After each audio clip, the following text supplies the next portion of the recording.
Vous installez sur cette chaise ici. Notre métier, c'est d'appareiller nos patients au moyen de chaussures orthopédiques ou de semelles orthopédiques. Le but étant de redonner le schéma de marche le plus proche de celui d'une personne normale. Comment ça se passe aujourd'hui avec votre appareillage? Très bien, pour l'instant, j'ai pas de problème. J'ai démarré sur un brevet de technicien qui n'existe plus aujourd'hui, maintenant qui a été remplacé par le diplôme de technicien de podo-orthésiste. Et ensuite, j'ai pu faire un brevet de technicien supérieur. Ça vous a redonné un périmètre de marche plus important? Oui.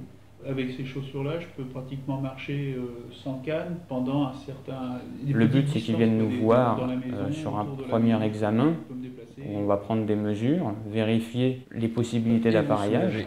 Et ensuite, on aura un autre rendez-vous qui sera le moulage. Voilà, allez-y, entrez, installez-vous à nouveau. Donc on va faire un coffrage tout autour du pied pour avoir tous les volumes. Après un certain délai, on va la voir, cette personne, pour vérifier et valider ce moulage, donc par un essayage sur maquette. Et enfin, les chaussures définitives qui arriveront en toute fin du parcours. Mon père est cordonnier, ses trois frères sont cordonniers, mon grand-père était cordonnier, donc en fin de compte j'avais un savoir-faire dans la chaussure. Et on a toujours cette partie savoir-faire, technicité, qui s'opère auprès de nos techniciens dans les ateliers. Au revoir au niveau du patronage. La qualité essentielle, c'est de savoir en regardant un patient marcher, les besoins de compensation, de maintien, la stabilité qu'on va pouvoir lui apporter à l'arrêt en statique ou à la marche en dynamique.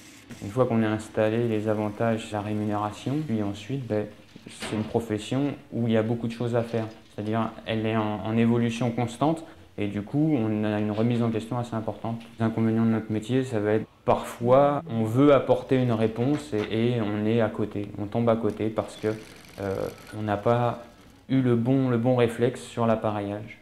Donc il faut recommencer, mais bon, finalement, c'est un échec pour nous apporter quelque chose. Là, on n'a pas vraiment le rôle de soignant, on ne va pas guérir malheureusement, mais on va apporter un soulagement. Quand vous avez quelqu'un justement qui arrive en fauteuil roulant et que vous allez lui redonner ce manque, vous allez l'encourager finalement à reprendre une vie sociale, ça apporte beaucoup.